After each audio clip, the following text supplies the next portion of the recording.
قرآن حکیم کا 5واں پارہ ہے۔ اللہ تبارک و تعالیٰ نے اس کے بالکل آغاز میں اس بات کو بیان فرمایا ہے کہ جب تک عورت کسی ایک شخص کے نکاح میں ہو دوسرے کے ساتھ اس کا نکاح نہیں ہو سکتا۔ گویا قرآن مجید نے ایک اسلوب یہ بیان کیا کہ ایک وقت میں ایک خاوند کے نکاح میں تو چند بیویاں ہو سکتی ہیں، لیکن یہ ممکن نہیں ہے کہ ایک عورت کے 2 شوہر ہوں۔ ہاں، جو لونڈیاں ہوں اس زمانے میں جن کا چلن موجود تھا، اس حوالے سے اللہ تعالیٰ نے گنجائش عطا فرمائی۔ اسی تفصیل کو اہل رکوع کے اندر مختلف انداز میں بیان کیا گیا اور یہ بتلایا گیا کہ اسلام ہر خواہش کو پورا کرنے کے لیے پاک، صاف اور جائز رستہ عطا کرتا ہے۔ تو اس کے ماننے والوں کو یہ چاہیے کہ وہ کبھی بھی کوئی غیر فطری، غیر اخلاقی عمل نہ کرے جس سے کہ یہ محسوس ہو کہ یہ وہ لوگ ہیں شاید جن کی تربیت نہیں کی گئی۔ اللہ تبارک و تعالیٰ نے بہت ساری باتیں ارشاد فرمانے کے بعد اسی پارے کی آیت نمبر 28 کے اندر ارشاد فرمایا کہ یرید اللہ ان یخفف عنکم، فرمایا اللہ تعالیٰ چاہتا ہے کہ تم پر پابندیوں کا بوجھ ہلکا کرے۔ اللہ کریم کی رضا یہ ہے کہ تمہیں آسان دین دیا جائے، آسان دین۔ پابندیوں کا بوجھ تم پر کیوں؟ اس لیے خود ہی بیان فرماتا ہے، فرمایا وَخُلِقَ الْإِنسَانُ ضَعِيفًا، اس لیے کہ ہم نے انسان کو کمزور پیدا کیا ہے۔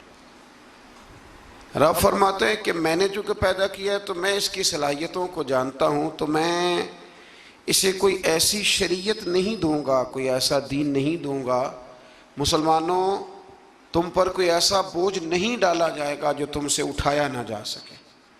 اللہ تبارک و تعالیٰ نے جتنے بھی ہمیں احکام عطا کیے نا، وہ نماز پڑھنے سے لے کر جہاد کرنے تک، زکوٰۃ دینے سے لے کر حج کرنے تک، جتنے بھی احکامات دیے ہیں سارے ہی بندہ مومن کے لیے بڑے آسان ہیں، سارے ہی بندہ مومن کے لیے بڑے آسان۔ اور جب انسان اس رستے پہ چلتا ہے تو پھر اللہ تبارک و تعالیٰ اس کی مدد فرماتا ہے، پھر اللہ اس کے لیے آسانیاں فرماتا ہے۔ آپ یہ غور فرمائیے کہ حج کے موقع پر بہت سارے لوگ یہ کہا کرتے کہ حج ایک مشقت کا کام ہے، ایک جد و جہد کا کام ہے، ایک خاص ہمت والا آدمی اس کام کو سر انجام دے گا۔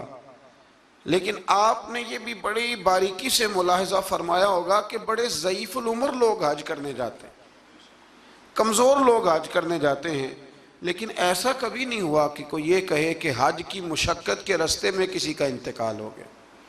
وہ جب بلاتا ہے تو پھر مدد بھی بڑی ہی فرماتا ہے، پھر کرم بھی بڑا ہی فرماتا ہے۔ اسلامی احکامات جتنے ہیں، یہ فہم و فراست کے قریب بات ہے، اس کو سمجھ لیں، جتنے بھی اسلامی احکامات ہیں وہ سارے اللہ تبارک و تعالیٰ نے عطا ہی تب کیے ہیں کہ جب رب جانتا ہے کہ یہ لوگ اس عمل کو کر گزریں گے۔ یہ رمضان شریف آتا ہے تو بہت سارے لوگ ایسے ہیں جو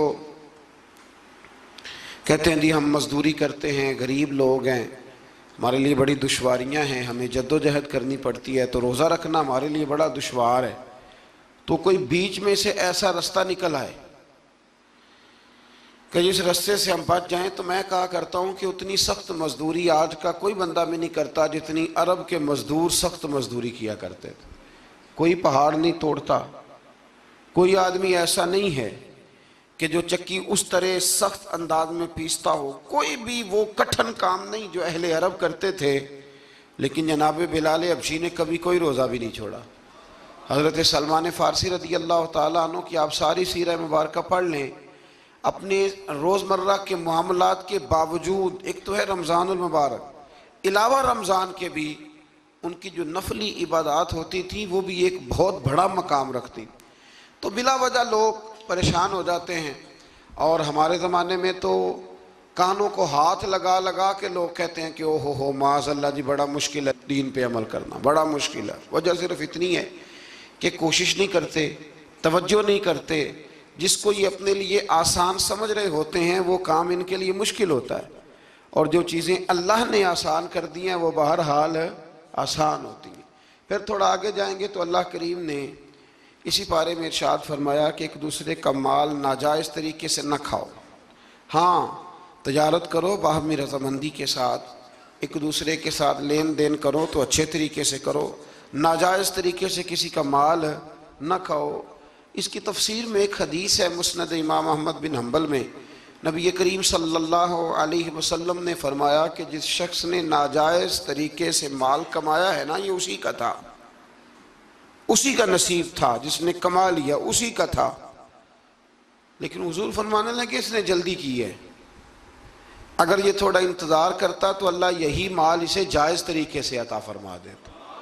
اس نے جلد بازی کا مظاہرہ کیا ہے، غلط طریقہ اختیار کیا اس کو حاصل کرنے کا، اس نے اچھا نہیں کیا۔ تو ناجائز طریقے سے مال، آپ اندازہ فرما لیں کہ دنیا میں کتنے ایسے لوگ ہیں، کتنے کہ جو کہتے ہیں کہ ہم زندہ بھی دوسروں کے مال پہ ہیں، ہمارے پاس جو بنیادی رقم ہے تجارت کرنے کے لیے وہ بھی لوگوں کی ہے۔ لوگ چاہتے ہیں کہ دوسروں کے مال پر وہ اپنا قد اونچا کریں، اللہ تبارک و تعالیٰ نے اس بات سے سختی کے ساتھ منع فرما دیا۔ آیت نمبر 31 کے اندر اللہ تبارک و تعالیٰ نے ارشاد فرمایا کہ بڑے گناہوں سے بچنا، کبیرہ گناہوں سے بچنا، جو چھوٹے گناہ ہوں گے وہ تو اللہ اپنے فضل سے معاف فرما دے گا، لیکن تم کبیرہ گناہوں سے بچنا۔ کبیرہ گناہ کون سے ہیں؟ قتل سے بچنا، بہتان ترازی سے، پاک باز لوگوں پر بہتان لگانا کبیرہ گناہ، کبیرہ گناہ، قتل کبیرہ گناہ ہے، اور بہتان ترازی حدیث صحیح میں موجود ہے۔ ہمیں بالکل نہیں پتہ ہوتا کہ سامنے والے کے معاملات کیا ہے، لیکن ہم بہتان لگا دیتے ہیں، اور شریعت کے اندر باقاعدہ اس کی حد رکھی گئی ہے، کوڑوں کی سزا رکھی گئی ہے۔ جب تک آپ کو تحقیق نہ ہو جائے، میرے نبی کریم علیہ السلام نے فرمایا کسی شخص کے جھوٹا ہونے کے لیے اتنا ہی کافی ہے کہ سنی سنائی بات آگے بیان کر دیتا ہے، یہ جھوٹا ہے، اس کو چاہیے تھا اس کی تحقیق کرتا۔ اسی طریقے سے یتیم کا مال کھا جانا، یہ رمضان شریف آئے گا تو بڑے سارے لوگ چندہ لینے کے لیے میدانوں میں نکلیں گے، بڑے سارے لوگ یتیموں کا نام لیں گے، بیماروں کا نام لیں گے، کمزوروں کا نام لیں گے، مدارس کا نام لیں گے۔ اللہ سے ڈرنا چاہیے۔ اللہ کریم نے جو میرے اور میرے بچوں کے حصے میں رکھا ہے وہ کوئی دوسرا چھین سکتا نہیں، لیکن انداز غلط اختیار کرنا، اس سے انسان کا نقصان ہوتا ہے۔ کبیرہ گناہوں میں اس کو رکھا گیا۔ اسی طرح زنا کرنا، میدان جہاد سے بھاگ جانا، والدین کی نافرمانی کرنا، یہ سب کبیرہ گناہ ہیں، اور اللہ کریم نے آیہ مقدسہ میں ارشاد فرمایا کہ تم کبیرہ گناہوں سے بچ جانا، صغیرہ اللہ اپنے فضل سے معاف کر دے گا۔ صغیرہ گناہ کیسے معاف ہوتے ہیں؟ نبی کریم علیہ السلام نے فرمایا تم فرض نماز کے بعد نا 33 بار سبحان اللہ پڑھو، 33 بار الحمدللہ، اور 34 بار اللہ اکبر پڑھو۔ یا رسول اللہ کیا ملے گا؟ فرمایا تمہارے گناہ اگر سمندر کی جھاگ کے برابر بھی ہوئے تو اللہ اپنے فضل سے معاف فرما دے گا۔ اور فرمایا نماز تسبیح زندگی میں ایک دفعہ پڑھ لینا، اگر تمہارے گناہ سمندر کی جھاگ کے برابر ہوئے تو اللہ معاف فرما دے گا۔ بہت سارے ایسے وظائف، بہت سارے ایسے اعمال، لیکن ان سے صغیرہ گناہ معاف ہوتے ہیں، کبیرہ گناہ ان سے معاف نہیں ہوتے۔ تھوڑا سا آگے چلیں گے تو اللہ تبارک و تعالیٰ نے حکم دیا ہے کہ اللہ کی عبادت کرو، لیکن فقط عبادت کر کے اپنے آپ کو مطمئن نہ کرو، بلکہ اس کے ساتھ حقوق بھی ادا کرو۔ وَاعْبُدُوا اللَّهَ وَلَا تُشْرِكُوا بِهِ شَيْئًا، اللہ کی عبادت کرو اور اس کے ساتھ کسی کو شریک نہ ٹھہراؤ، اور اس سے آگے بھی بڑھو۔ وَبِالْوَالِدَيْنِ إِحْسَانًا، اپنے والدین کے ساتھ احسان کرو۔ یہاں مفسرین نے بیان کیا کہ یہ نہیں کہا گیا کہ والدین پر احسان کرو، والدین کے ساتھ احسان کرو، ان کے ساتھ اچھا رویہ اختیار کرو۔ حضرت قاضی صاحب رحمۃ اللہ نے یہاں ایک جملہ لکھا ہے، بڑا ہی دل کرتا ہے میرا کہ وہ جملہ کہہ دوں۔ قاضی صاحب فرمایا کرتے کہ نیکی کا بدلہ نیکی یہ جزا فرماتے ہیں، جو احسان ہوتا ہے نا، یہ سامنے والے نے جتنی نیکی کی ہو اس سے بڑھ کر اس کے ساتھ کرنے کو احسان کہتے ہیں تو آپ فرماتے ہیں کہ اگر اماں تیرے لیے ایک رات بیدار رہی ہے تو کوشش کر تو 2 راتیں رہا کر، اور اگر والد نے اپنی زندگی کے 30 سال تجھے دیے ہیں تو دعا کر کہ کم از کم تو 35 سال اللہ تجھے توفیق دے تو ان کی خدمت کرے۔ پھر آگے ارشاد فرمایا کہ وَبِذِي الْقُرْبَى وَالْيَتَامَى وَالْمَسَاكِينِ وَالْجَارِ ذِي الْقُرْبَى وَالْجَارِ الْجُنُبِ وَالصَّاحِبِ بِالْجَنبِ وَابْنِ السَّبِيلِ، فرمایا یہ ایک لسٹ ہے، ان سب کے ساتھ اچھا سلوک کرو، والدین کے ساتھ بھی، قریبی رشتہ داروں کے ساتھ بھی، یتیموں کے ساتھ بھی، مسکینوں کے ساتھ بھی، پڑوسیوں کے ساتھ بھی، اور وہ پڑوسی جو رشتہ دار ہوں اور وہ پڑوسی جو رشتہ دار نہ بھی ہوں، اور وہ جو تمہارے مجلس کے ساتھی ہیں، کلاس فیلو ہیں، دفتر کے ساتھ رہنے والے ہیں، دوست ہیں، کلیگ ہیں، ان کے ساتھ بھی اچھا سلوک کرو، اور مسافروں کے ساتھ بھی اچھا سلوک کرو۔ وَمَا مَلَكَتْ أَيْمَانُكُمْ، اور وہ جو تمہارے قبضے میں ہیں، تمہارے داہنے ہاتھ جن کے مالک ہوئے، یعنی جو تمہارے ملازم ہیں، جو تمہارے غلام ہیں، ان کے ساتھ بھی سلوک۔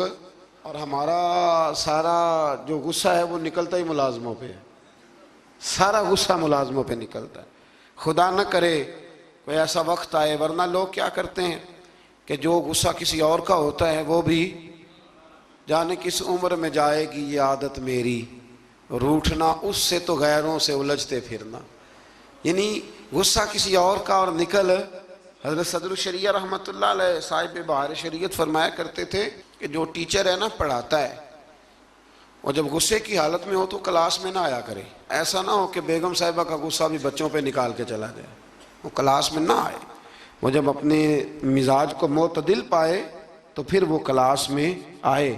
اللہ تبارک و تعالیٰ نے اس آیت میں وہ سارا چارٹر دیا، وہ لسٹ دی، یہ وہ سارے لوگ ہیں جن کے ساتھ تم نے اچھا سلوک کرنا ہے۔ اور آخر میں فرمایا ان اللہ لا يحب من کان مختالا فخورا، فرمایا اللہ تعالیٰ پسند نہیں کرتا اس شخص کو جو مغرور بھی ہو، فخر کرنے والا بھی ہو، متکبر ہو، ایسے لوگوں کو اللہ مختالا فخورا، اللہ اس آدمی کو جو متکبر ہے، جو اتراتا ہے، اس کو اللہ پسند نہیں کرتا۔ تو پیچھے حقوق کا بیان تھا، تو آخر میں فرمایا کہ تکبر کرنے والے اللہ کو پسند، اس کا مطلب ہے حقوق وہ بندہ عطا نہیں کرتا جو متکبر ہوتا ہے، جس میں عاجزی ہوتی ہے نا، وہ ماں باپ کے حق میں بھی اچھا ہوتا ہے، وہ رشتہ داروں کے حق میں بھی، مسکینوں کے حق میں بھی، کلاس فیلو کے حق میں بھی، یہ اللہ کریم نے بیان کر دیا۔ فرمایا جو متکبر ہوتا ہے وہ کسی کے حق میں بھی اچھا نہیں ہے۔ آخر میں تکبر کا ذکر کرنے کا معنی یہ ہے کہ وہ بندہ اگر عاجزی والا ہو تو پھر وہ سارے حقوق صحیح طور پر ادا کر لے گا۔ تھوڑا سا آگے بڑھ کے اسی پارے میں اللہ تبارک و تعالیٰ نے بخل کی، کنجوسی کی مذمت فرمائی۔ فرمایا کچھ لوگ ایسے ہیں جو بخل کرتے ہیں اور دوسروں کو بھی بخل کرنے کا حکم دیتے ہیں، اور جو اللہ نے انہیں اپنے فضل سے دیا اس کو چھپاتے ہیں۔ یہ آیت نمبر 37 ہے۔ آپ کو بہت سارے لوگ معاشرے میں ایسے ملیں گے جو آپ کو مشورہ دیں گے، چھوڑو یار، یہ ان لوگوں کا تو کام ہے چندے جمع کرنا، یہ تو کام ہے ان لوگوں کا، یہ آ جاتے ہیں ویلفیئر سوسائٹی والے، یہ آ جاتے ہیں سڑک بنانے والے، اسکول والے، یہ لوگ آ جاتے ہیں، تو یہ مشورہ دیا جاتا ہے، خود بھی بخل کرتے ہیں اور لوگوں کو بھی بخل کا مشورہ دیتے ہیں۔ یاد رکھے اللہ تبارک و تعالیٰ جب آپ کو آپ کی ضروریات سے زیادہ دیتا ہے نا، تو اس کا مطلب ہے کہ پھر اللہ نے آپ کو کسی کے لیے بانٹنے کے لیے دیا ہے۔ جب اللہ تبارک و تعالیٰ نے دیا ہے تو پھر اللہ کے دیے سے اس کی راہ میں خرچ کرنا یہ انسان کو نفع دیتا ہے، یہ اس کا فائدہ کرتا ہے۔ میرے نبی پاک علیہ السلام نے فرمایا جب صبح ہوتی ہے نا تو 2 فرشتے زمین پر اترتے ہیں، ایک فرشتہ یہ کہتا ہے کہ اے اللہ سخی کو زیادہ عطا فرما، اور دوسرا کہتا ہے اللہ جو بخیل ہے نا، کنجوس ہے، ہونے کے باوجود خرچ نہیں کرتا، اللہ اسے روک لے، اسے عطا نہ فرما۔ دونوں فرشتے یہ کہتے ہیں، اور حضور فرمانے لگے جو سخی ہے وہ اللہ کے بھی قریب ہے، لوگوں کے بھی قریب ہے، اور جنت کے بھی قریب ہے، اور جو کنجوس ہے وہ بندوں سے بھی دور ہے، معاذ اللہ اللہ سے بھی دور ہے، اور جنت سے بھی دور ہے۔ تو کوشش کریں جو اللہ نے دیا ہے اس میں سے اللہ کے راستے میں خرچ کیا جائے۔ انہی آیات مقدسہ میں پھر امانتیں ادا کرنے کا بھی حکم ہے، آگے چل کے پھر حسد کی ممانعت بھی فرمائی گئی، پھر ان لوگوں کو سمجھایا گیا کہ جو بلا وجہ لوگوں کو حاکموں تک لے جاتے ہیں، یعنی بلا وجہ کے مقدمات، بلا وجہ یہ جو ہمارے مالدار لوگ ہوتے ہیں انہوں نے تو ایک پکا وکیل رکھا ہوتا ہے مقدمے کرنے کے لیے، اس پہ بھی کر دو، اس پہ بھی کر دو، اس پہ بھی کر دو، الجھائے رکھتے ہیں۔ اور بغیر کسی سبب کے بعض لوگوں کی یہ عادت ہوتی ہے لوگوں کو تنگ کرنا، نوٹس بھیجتے رہنا۔ اللہ کریم نے ان آیات کے اندر منع فرمایا۔ 5ویں پارے کی سورہ نساء کی آیت نمبر 64 فرمایا وما ارسلنا من رسول الا لیطاع باذن اللہ، فرمایا ہم نے جو رسول بھی دنیا میں بھیجے اس لیے بھیجے کہ ان کی اطاعت کی جائے، ان کی فرما برداری کی جائے۔ اور آگے ارشاد فرمایا وَلَوْ أَنَّهُمْ إِذ ظَّلَمُوا أَنفُسَهُمْ جَاءُوكَ، محبوب جب یہ لوگ اپنی جانوں پہ ظلم کر بیٹھے تو آپ کی بارگاہ میں حاضر ہو جائیں۔ وَلَوْ أَنَّهُمْ إِذ ظَّلَمُوا أَنفُسَهُمْ جَاءُوكَ، محبوب جب یہ اپنی جانوں پہ ظلم کریں تو آپ کی بارگاہ میں حاضر ہو جائیں۔ ظلم سے مراد جب گناہ کر بیٹھیں پھر کیا کریں؟ فاستغفر اللہ، اللہ سے معافی مانگیں، واستغفر لہم الرسول، اور رسول بھی ان کی سفارش کر دیں، لوجد اللہ تواب الرحیم، تو یہ ضرور اللہ کو توبہ قبول کرنے والا اور رحم کرنے والا پائیں گے۔ تو یہ کون فرما رہا ہے؟ اللہ کریم کہ جب اپنی جان پہ ظلم کرو تو میرے محبوب کے دروازے پہ آ جاؤ، مجرم ہو تو منہ اشکوں سے دھوتے ہوئے آؤ، آؤ در تواب پہ روتے ہوئے آؤ۔ قرآن میں موجود ہے توبہ کا طریقہ، سرکار کی دہلیز سے ہوتے ہوئے آؤ۔ اب کچھ لوگ یہاں اپنی مرضی کی تشریح بھی کرتے ہیں، کچھ لوگوں کا مزاج بن جاتا ہے، وہ کہتے ہیں جی پہلے تو کہنے لگے کہ اس آیہ مبارکہ کے مفاہیم ہی کچھ اور ہیں، پھر جب امت نے زیادہ بیان کیا تو کہنے لگے یہ حضور کی حیات ظاہرہ تک تھی۔ تو میں نے کہا یہ کہاں لکھا ہوا ہے؟ قرآن مجید میں کہاں لکھا ہوا ہے؟ اللہ پاک نے تو مطلق کہہ دیا کہ جب بھی ظلم کرو تو میرے محبوب کی بارگاہ میں، چاہیے تھا نا کہ جو تشریح تم کر رہے ہو۔ اللہ کریم انہی الفاظ کے ساتھ بیان فرماتے کہ زندگی میں جانا بعد از وصال نہ جانا۔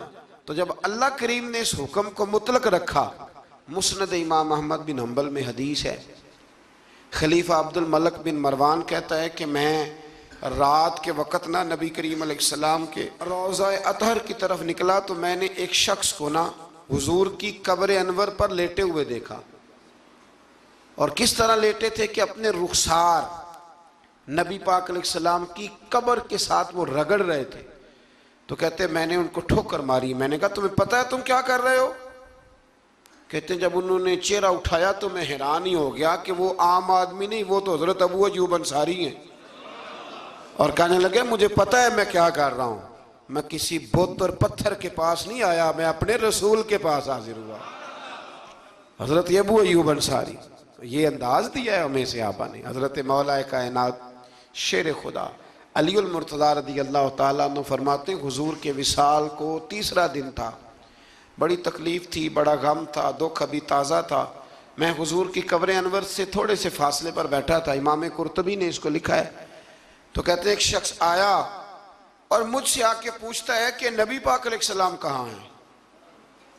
کہتے چونکہ زخم تازہ تھا، 3 دن گزرے تھے تو میں رو پڑا، میں نے کہا وہ جو سامنے مزار پر انوار ہے نا قبر اطہر، وہ میرے نبی پاک کی ہے۔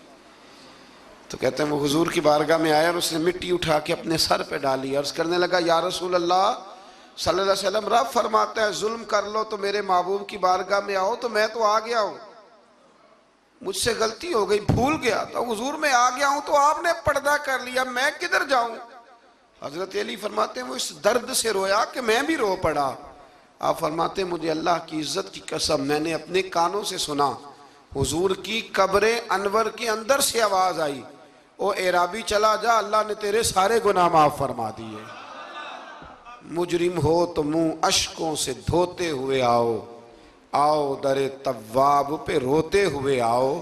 قرآن میں مذکور ہے توبہ کا طریقہ، پر سرکار کی دہلیز سے ہوتے ہوئے آؤ۔ اور پھر بالکل متصل اس سے آگے فرمایا فلا وربک لا یؤمنون حتی یحکموک فیما شجر بینہم۔ کیا انداز ہے! اور اس انداز کی یہ قرآن مجید میں شاید انفرادی آیت ہو۔ فرمایا محبوب مجھے تیرے رب کی قسم، عجیب انداز ہے نا قسم اٹھانے کا، اے محبوب مجھے تیرے رب کی قسم، یہ انوکھا انداز ہے۔ قرآن مجید کا۔ فرمایا محبوب مجھے تیرے رب کی قسم یہ لوگ اتنی دیر تک مومن نہیں ہو سکتے جب تک اپنی ہر بات میں تیرا فیصلہ قبول نہیں کر لیتے۔ بڑا معروف واقعہ ہے لیکن یہاں اس کا ذکر کرنا بھی بڑا ہی ضروری ہے۔ ایمان اور عقیدے کے لحاظ سے وہ اتنا زرخیز واقعہ ہے، اتنی خوبصورت ٹھنڈک ہے کہ جو دل کو، آنکھوں کو، کلیجے کو سکون دیتا ہے۔ ایک منافق کا اور ایک یہودی کا جھگڑا ہو گیا۔ وہ جو منافق تھا نا وہ کلمہ پڑھتا تھا، منافق کہتے ہیں اس کو ہیں جو اپنی زبان سے کلمہ پڑھے اور اندر اس نے نفاق چھپایا، وہ دونوں کا جھگڑا ہو گیا۔ نبی کریم علیہ السلام کی بارگاہ میں حاضر ہوئے تو حضور نے فیصلہ یہودی کے حق میں دیا، کلمہ گو کے حق میں نہیں دیا، اس منافق کے حق میں۔ وہ نہ کہنے لگا جی میں تو فیصلہ حضرت عمر سے کراؤں گا۔ وہ حضرت عمر فاروق کے پاس گئے اور جا کر کے کہا کہ یہ ہمارا معاملہ ہے تو فیصلہ کر دے۔ جناب عمر بات سننے ہی لگے تھے کہ وہ یہودی بولا، کہنے لگا عمر ایک بات کا لحاظ کر لینا کہ نبی کریم کی بارگاہ میں یہ بات پہلے سے طے ہو چکی ہے اور حضور نے میرے حق میں فیصلہ دے دیا ہے، پر یہ کلمہ پڑھ کے کہتا ہے کہ میں نے عمر سے فیصلہ کرانا ہے، میں معاذ اللہ حضور کے فیصلے کو نہیں مانتا۔ جناب عمر فرمانے لگے بیٹھو پھر میں ابھی آیا۔ حضرت عمر اندر تشریف لے گئے اور تلوار لائے اور تلوار اٹھاتے ہی اس منافق کی گردن اتار دی۔ فرمایا جو میرے نبی کا فیصلہ نہ مانے عمر کی تلوار اس کا فیصلہ کر دیا کرتی ہے۔ شور ہو گیا جیسے آج لوگ شور کرتے ہیں، کلمہ گو کو ایسے کہہ دیا، کلمہ گو کو یہ، وہاں بھی شور ہو گیا کہ کلمہ گو مار دیا جی عمر نے، کلمہ پڑھنے والا مار دیا، کلمہ پڑھنے والا مار دیا، مسلمان مار دیا، وہ تو کلمہ پڑھتا تھا۔ جب بہت شور ہوا تو اللہ تعالیٰ نے قرآن مجید کی یہ آیت نازل فرمائی، فرمایا محبوب کون سا کلمہ اور کون سا اس کا ایمان، ایمان تو تب مکمل ہوگا جب تیرے فیصلے قبول کرے گی۔ کلمہ پڑھنے سے تھوڑی ایمان مکمل ہوگا، جب تک تیرا فیصلہ ہی قبول نہیں کرتے۔